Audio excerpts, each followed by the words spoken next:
everyone, this is Cheryl Arkle. You're listening to the Better Reading Podcast, brought to you by Belinda Audio, BOLINDA.com. Now today, Rusty Young is with me. He was born in Australia, but has since spent most of his life abroad. He is the author of the international best-selling true crime book, Marching Powder, for those of you that remember, the story of a British drug runner incarcerated in Bolivia's infamous San Pedro Prison. He's got a new book. It's fiction, or so he tells us. It's fact and fiction, I guess. It's called Colombiano, and it takes readers into the violent and unpredictable world of post-Escobar Colombia. Rusty lived in Colombia for 8 years, secretly working for the US government in counterterrorism. While there, he was horrified to discover the heart-wrenching stories of child soldiers and has translated their stories into fiction. Well, Rusty, welcome. Thank you, Cheryl. Thanks for having me on the podcast. That's a lot in a very, very young life, isn't it? Well, I'll always be young, at least by surname. But I've travelled a lot. That's my passion, travelling and writing, and that was always my ambition to be able to combine the two. Well, we are going to talk about Colombiano, but before we do that, I want to know how Rusty Young ends up working in counterterrorism. Yeah, I mean, how did that start? You grew up in Sydney. It's a pretty crazy story, because I was a kind of straight kid. I don't believe it. It's true. Well, for the purposes of this podcast, I was a straight kid. Yeah. I studied commerce law, and then I went to stay in this prison voluntarily. So that was What do you mean? I mean, who does that? Tell me a little bit more detail about that. Okay, well, we can start from the very beginning. So I grew up in a fairly privileged middle class upbringing in Australia. Whereabouts? In Mossman, Sydney. Right, very privileged. Very privileged. Went to a private school. Parents were lovely, great childhood. My sister is 2 years younger. She's awesome. We're a really close family. Mm-hmm. Always very supportive, my family, of the writing and my travels. And I did a commerce law degree at New South Wales University. So I was sort of heading down the corporate track. I was working in merchant banking. So you were going to be in a suit, a pinstripe suit? I was in a suit and tie under fluorescent lights. In fact, when I went to my interview at this merchant bank, I had an earring, and I had to cut my hair the day before, and I had to pull my earring out in the elevator as I was going into this interview, and that probably made the difference between getting the job and not getting the job. That's right. I was travelling with my then girlfriend Simone Camilleri, who was a fellow law graduate. And she's now my editor, agent, and story consultant. But we were boyfriend, girlfriend back then, and we were travelling around Bolivia for 2 months. Mm-hmm. And we heard of San Pedro Prison, which was listed in the Footprints and Lonely Planet guidebook as the world's most bizarre tourist attraction. So we were, And the world's most violent prison? No, I wouldn't say the most violent at all. It's a minimum security prison. Most of the inmates were in there for drug trafficking offences. There was a maximum security prison in La Paz called Chonchocoro, which was built by the US government, or partly built by the US government, which is a lot more full-on, a lot more violent. But we heard about this prison in the middle of La Paz from other backpackers. It was in the guidebooks, as I said. And for $5, you could go in and do a guided tour with an African-born British drug smuggler who had been busted with 5 kilograms of cocaine attempting to leave La Paz airport. And he would take us on a tour. Yeah. While they're like a working prison. It's a fully functional male prison, but it is truly, truly bizarre in many, many regards.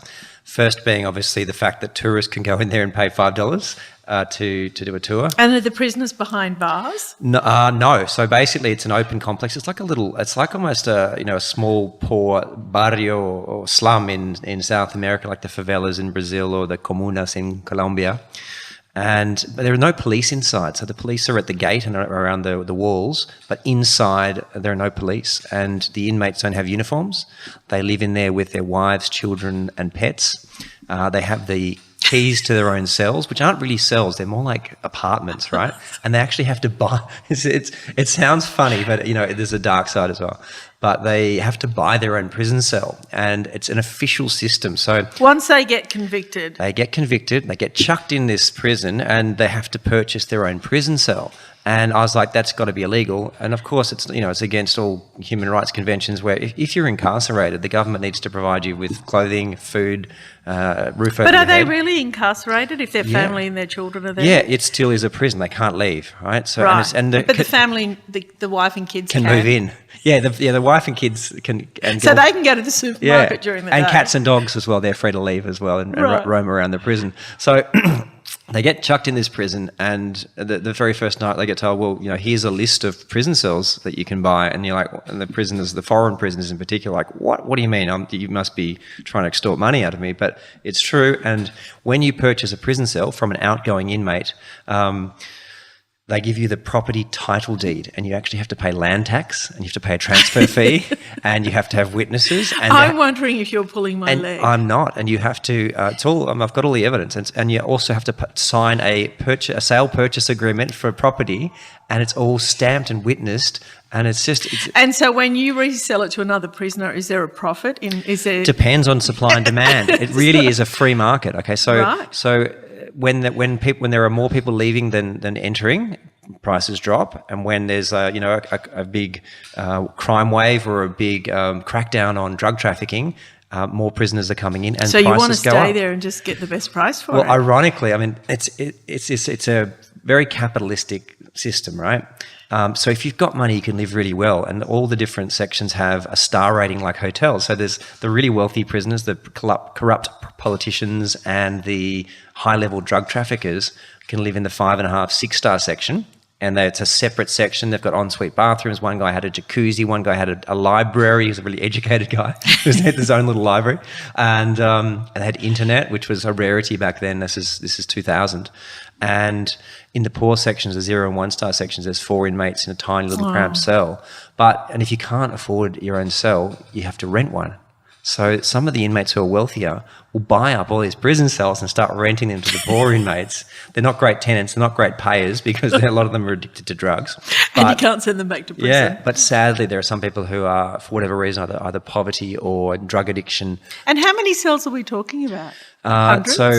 Hundreds. So when I was there were 2,000 inmates plus their families. Okay, so you're travelling there with your girlfriend, yep. And you do the tour of the San Pedro prison, and you decide to stay there. So we did a tour, and it was a 1-hour tour, and there were 15 of us in each tour, and Thomas McFadden had between 50 and 70 visitors per day going through. So he was doing. So he's running a business. He's running a business, and it doesn't sound like a lot of money, $5, but and he only received half of that. The other half went to the corrupt guards. Yeah. It doesn't sound like a lot of money, $2.50 per person, but in a developing nation like Bolivia, where the cost of living is really low, it's a lot of money. It's a lot of money. So he was kind of, financially at least, he was sort of the king of the prison. Right. And he would choose some people to come back to his prison cell and just have a coffee, and then he would dish out cocaine. So that was his other sideline business. To the tourists. Right. So so there's a lot of partying going on. You can drink alcohol. You can send the guards to go and get pizza. You can buy cocaine. And it seemed appealing to you? Not the cocaine aspect, but the prison itself was just fascinating. It really was. It's like a microcosm of the society. You've got all the different social and economic strata in one tiny, compact village. You've got cats and dogs, mothers, children.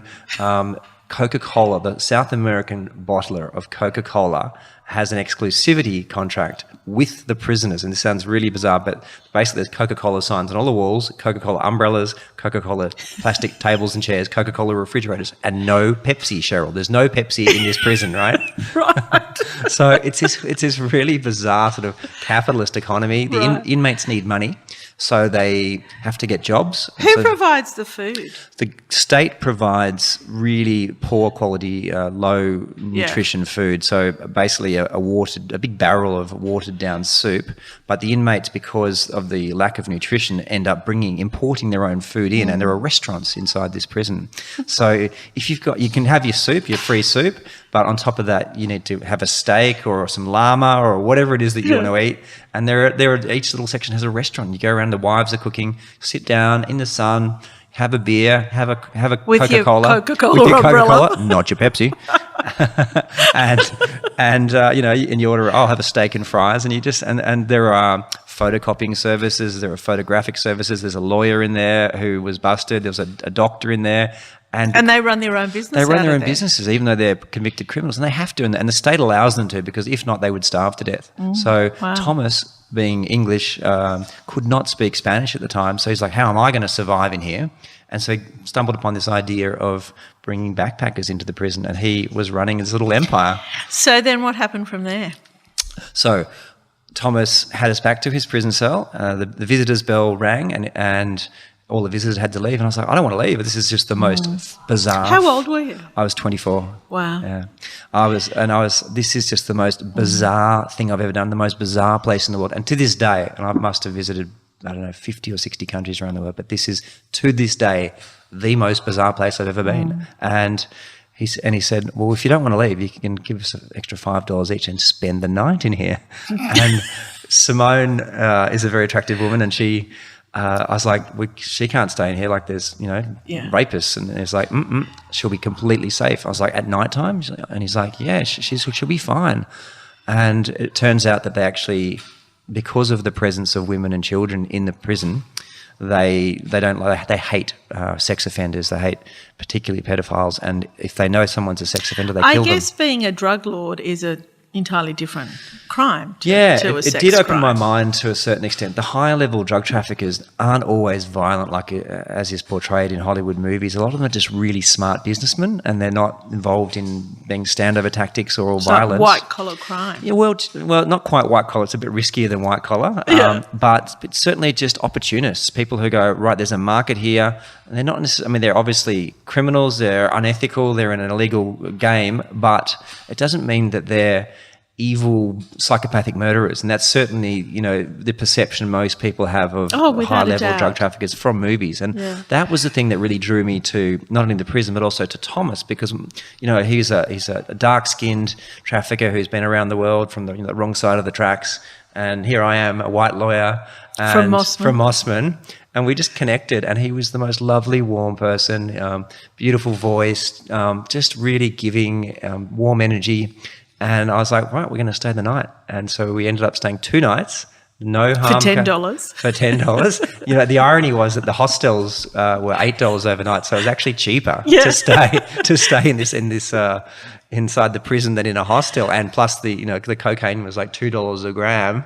So, and you could just order beers, and you could get restaurants and room service, and it was like, well, and some tourists would stay up to weeks, months in there just going partying. Oh, so it was common for tourists. It was to very stay. common. Yeah. I mean, no one that I know of stayed as long as I did. I ended up staying for 4 months inside to research this book, Marching Powder, and but there were many tourists who would just come and go. And so did the idea of the book, like, here you are, you're 24, you're travelling the world with your girlfriend. I mean, how many Australians do that a year? But what came first? Was it seeing the prison and then you felt that? Both. The prison could only be seen by knowing Thomas, and so he was sort of in charge. Without him, you couldn't have seen all the sections. You wouldn't have met the inmates. You wouldn't have heard all the stories. And he was, to my mind, a world-class storyteller. If you think about, you've got someone who's locked in a confined space; they can't leave the walls. And it's their storytelling, his bardic abilities, if you like, that spread out through the backpacking community. Yeah. And people, travellers in particular, I think, are really open-minded to story. So people hearing these stories in different countries. I heard about this guy in Mexico, right?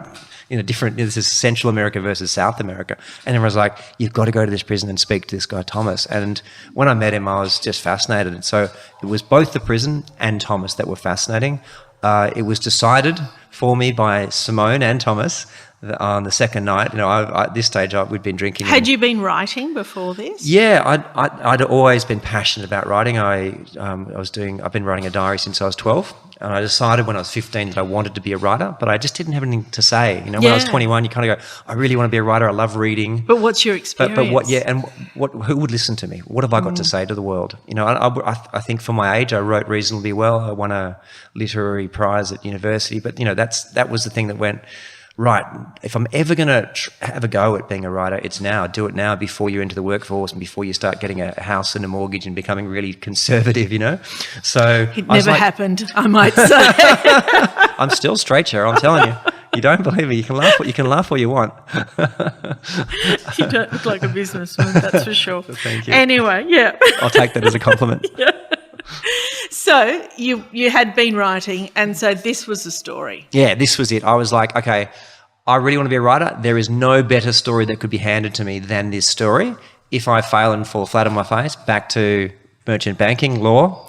But, this was the best shot. Do you know, I always say that those years that when you're that age are formative years. Gosh, have they been formative for you? Well, I mean, just think about this. You know, we almost didn't make it there. That we met, the last people we met were two South Australians called Steve and Catherine in Rurinabaki, and they said, you have to go, because we were sort of tossing up, why would you go to a prison when you're on holidays? If we hadn't met them and I hadn't met Thomas, I would not be sitting here with you today. So it's amazing how one person, just one meeting, can change your mind, can change your life, provided that you're open-minded to it. And I personally believe that almost everyone you meet can actually change your life, and you've just got to tune into that vibe and actually really listen to people and not dismiss people. Like, think about how many people would have looked down on Thomas as being, you know, just a black drug trafficker, and thanks for the experience. And I was like, this guy's amazing. And it was, the way I describe it is that he had a story but not the ability to write, and I had the ability to write but I didn't have a story. So that connection after was, 2 nights of drinking Coca-Cola, you decided watered down Coca-Cola. Yeah, you decided that you're going to stay and write. Yeah, so we continued travelling. You know, we'd planned to go through the rest of South America. Simone and I kept travelling, and I came back. I worked in law for another 6 months to save up enough money. You know, I was basically a student, a long-haired, scruffy, backpacking student, and I was committed to this book. But 6 months later, living in Sydney, suit and tie, under fluorescent lights, desk job, getting the bus to work, I was like, was that real? Was that real? And am I really going to go and write this book? But we stayed in contact. I went back and I thought... You stayed in contact with Thomas? Yeah, he had mobile phone, so I'd call him call him long distance on his phone. And he's like, when are you coming? When are you coming? When are you coming? And I saved up enough money, went back. And I was expecting, you know, how long does it take to tell your life story? Maybe a week, 2 weeks. But he really slow played it for his own reasons. And 4 months later, we got out of there. I bribed him out of the prison, and we... You both got out? Yeah. Well, I was never convicted of anything, so obviously. I was free to come and go. So how did you stay there for that length of time? Did they still charge you $10 a month? No, I got a discount. Oh, you got a discount. So it was really funny because we needed, you know, you could go in and out as a tourist, but they started to get suspicious after a few weeks. It's like, okay, time to move on. Yeah. But so we actually had to write to the governor of the prison and try and invent some excuse. So Thomas... I wrote him a letter saying that he was sick, he was really sick, and that his cousin was coming to visit him. And of course, it's a fairly disingenuous storyline. But you know, providing you pay money, they believe anything. And so I'd have to show you, if I'd go out, I had a safe house where I stored all these micro cassettes. And when I'd come back in, they'd go, yeah, so who are you visiting? And I'd show this letter, and which saying that I'm the cousin. And he's like, this is just, they would laugh, and they'd look at me, how is it that you're a white lawyer and he's a black drug trafficker? And I'm like, yeah, he's the black sheep of the family. And they would laugh, and you give them $5 or $2 or whatever, and in you go. And in you go. Wow. So in 4 months, you transcribed the story, pretty much. Yeah, no, in 4 months we did the interviews, and I was transcribing when I could. I was writing sort of drafts, sending them out from La Paz. And and this is pre-blogging, pre-Facebook, pre-Insta, pre all this stuff. But I was sending out emails back to my friends, my contact lists in Australia, just to sort of get a feel for does this have any readership? Would people be interested? And people would forward them on to their contacts. So it was like going mini viral. This is mini viral back in the day. And eventually it got across the desk of a publisher in Australia, Pan Macmillan, and they said, come in when I'd just about finished it. And so you came back? So 4 months researching in the prison, bribed Thomas out, moved to Colombia, wrote the first draft. It took a year. And why did you move to Colombia? Because Thomas didn't have his passport. They kept his passport as collateral for us to pay the second half of the bribe, which we didn't do. Right. And I also I kind of thought... How much was the bribe? They asked for 20, we got them down to 8, and then I paid 50% of $8,000 US, and I said I'd pay the other half once they let him go. So you paid $4,000? Yeah, and I didn't have the other $4,000, so we had to run. Yeah, wow. And he just left his passport behind? Yeah, and we just crossed the border. You know, the borders are very porous there, you can get across easily. And we went to Colombia. We needed a job, and I'd heard that there were jobs going as English teachers there. At the time, Colombia was considered to be one of the most dangerous countries in the world, and there were very few. Because it was the time of Escobar, wasn't it? No, Escobar was killed on December the 2nd, 1993. Okay. And so I was there. So this was January 2001. Right. I arrived on my 26th birthday. Yeah. And we stayed there for a year. We lived in the same house. And what I would do is I would write up each chapter and then read them out to Thomas, and he'd say, that's right, you missed that. That's not what I said. His name was this. So he was there collaborating with me as I wrote the first draft. Came back to Sydney, sold it to Pound Macmillan Australia, and then published it. And then on my way back to Bogota after the publishing date, which was June 2003, that was when my life changed a second time. Wow. And how did it change? Describe that. I met a guy at an airport. He was interesting looking character, suit and tie, late 40s. At the airport here? In Miami. Right. In Miami, Florida. So I was going into Bogota. As I said, Colombia was considered one of the most dangerous countries in the world, one of the highest murder rates, the second highest number of internally displaced people, I think 3 million at the time. Have things changed? Oh, we can get to that in a second. That's a lot. Colombia's a long story. One of the highest murder rates in the world, highest kidnapping rate, second highest number of child soldiers, highest murder rate of journalists in the world, highest murder rate of union leaders in the world. So a dangerous place to be going into. And so the only foreigners that were in Colombia at the time, in general, were either English teachers or American subcontractors for the US government. So I sort of saw this guy who looked a little bit... Like mercenaries?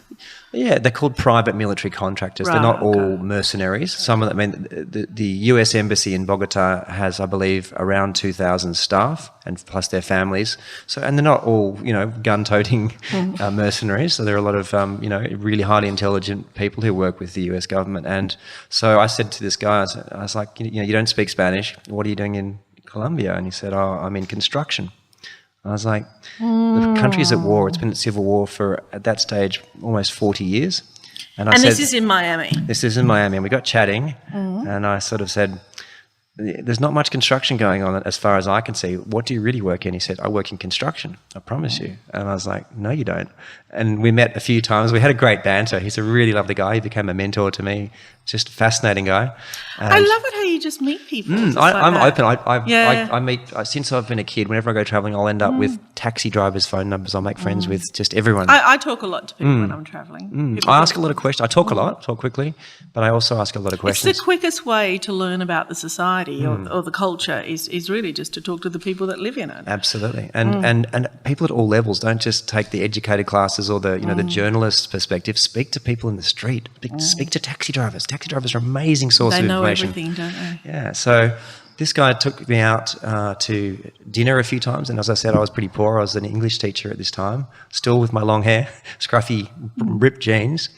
And eventually he sort of said, well, what are you doing wasting your law degree working as an English teacher? And I was at the time I was earning about $1,000 a month, so probably would have had a lot more money if I'd gone into merchant banking. And he said, well, we need someone to work for us. I said, in construction. And I said, what does it involve? And he goes, well, go on, here's $50, go and buy, or it was 150 or $100, I remember.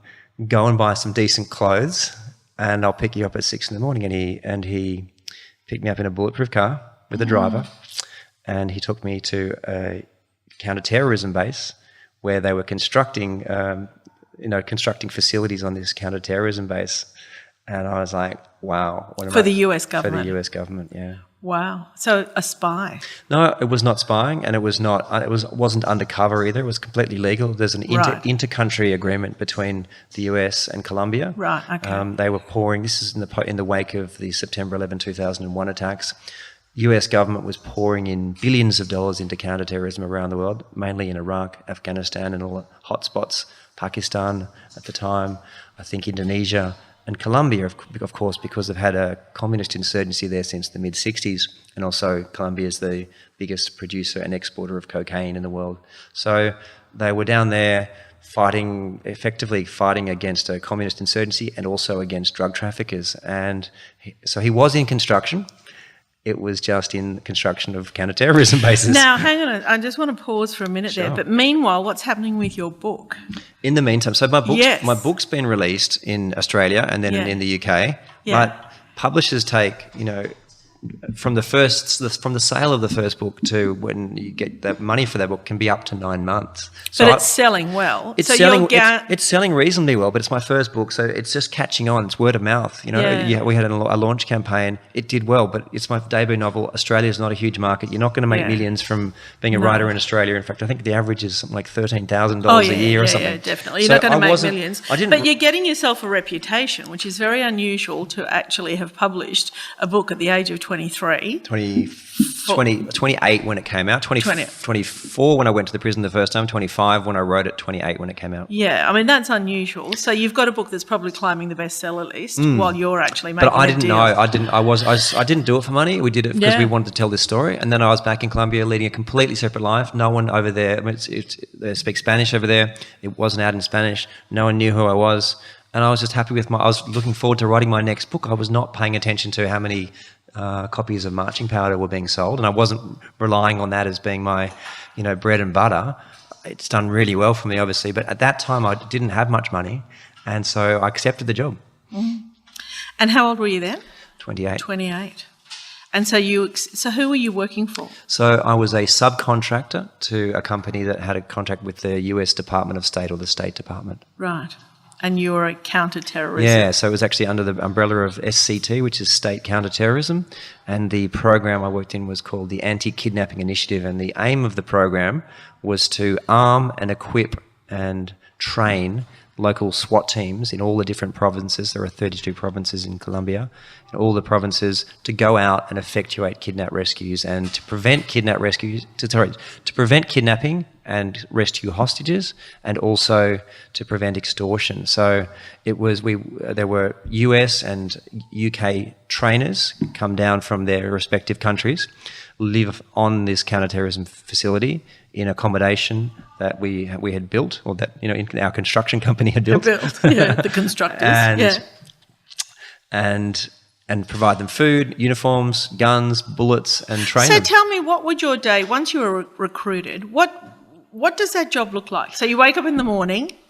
Crazy job. I spent part of my day at the US Embassy. We had a satellite office. I spent a lot of the time on the actual camp, visiting politicians, in meetings with local army chiefs, reporting back to Washington. So it was everything from financial spreadsheets to daily reports to And were you doing any of the negotiation with kidnappers? No. So the US was there in a technical and advisory capacity. They weren't on the front line. So basically all the risk and all the real hard work was done by the Colombian army and police, and the US was there providing support, technical support.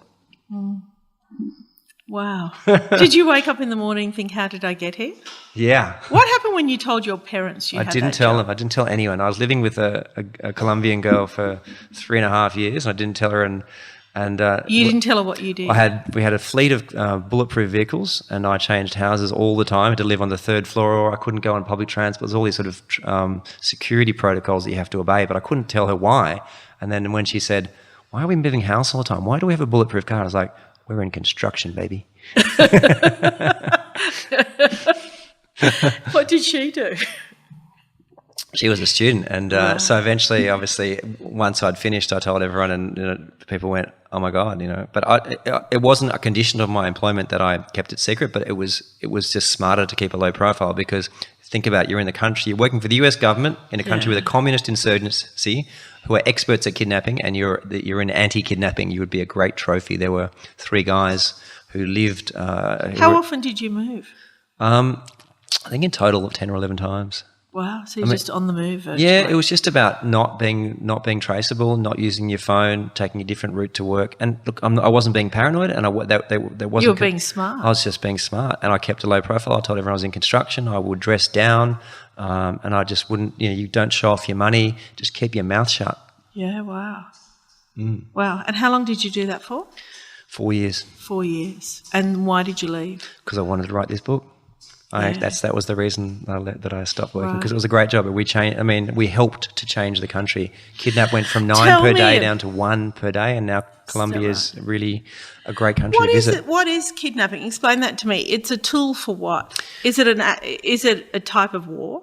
There are two types of kidnaps. One Yeah. is financial kidnapping, the other is a political. So the financial is basically take someone's loved one, hold a gun at their head, keep them chained in the jungle, and say how much do you think this person's worth to you alive, and get all the money you can And out of how all their family. successful is that? It was a huge multi-million-dollar business. In fact, they began to outsource it to local petty criminals, and they would just take speculative kidnaps and then sell them on. So people were being traded, basically, a horrific crime. And then the other one was Because political. people always paid. If you had the money, but sometimes people didn't have the money. They thought, they assumed someone was rich, and they said, we want $1 million. And we go, we haven't got $1 million. We literally don't have $1 million. We can't borrow from the bank. And they go, well, you're not getting your person back. And lots of people were shot as a result of not being, people couldn't afford the ransom. So a really horrific crime. 9 people per day on average at the peak. And how many of those would survive? Well, it's really hard. They didn't keep really accurate figures, but at one stage there were about 2,500 hostages out in the jungles. And as I said, it's gone down from 9 per day to 1 per day. Colombia has now. So it's an industry. It's an industry. It was along with extortion, kidnapping, and cocaine trafficking. That was how these terrorist organisations were financed. Right. Wow. So that counterterrorism unit worked. Along with other government programs, it pushed the insurgency back into the mountains, back into the jungles, and then it forced them to the negotiating table. And this year, Colombia signed a peace pact. So both the terrorist organisations have handed their weapons in, demobilised, and the Colombian president earlier this year received the Nobel Prize for Peace. So Colombia, the civil war is officially over in Colombia. It's a great place to visit. I know we've been talking about the dark side of Colombia, but it's an amazing country.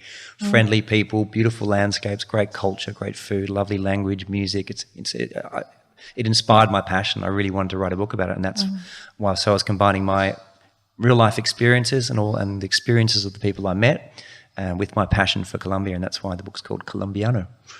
So tell me about the book.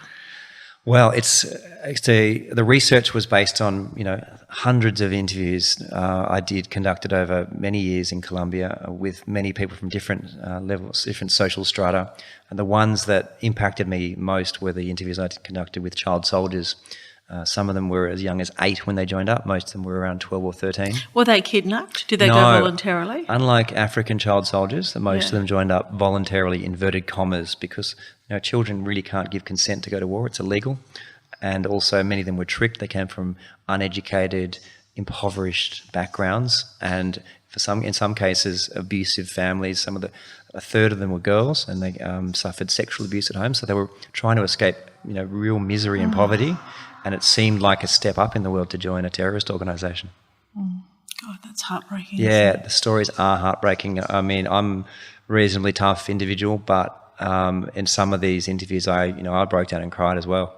Because, it's just some of these stories are just tragic, but also really optimistic as well, because these kids are real survivors. Colombians consistently in world surveys are rated either number 1 or 2 in terms of happiness, in terms of their happiness. Really? And resilience. Resilience, and I think the two actually go hand in hand. So when Colombians are confronted with, horrific situations, torture, murder, human rights abuses, corruption, poverty, injustice, they still smile, they still dance, they still make love, they still love listening to music.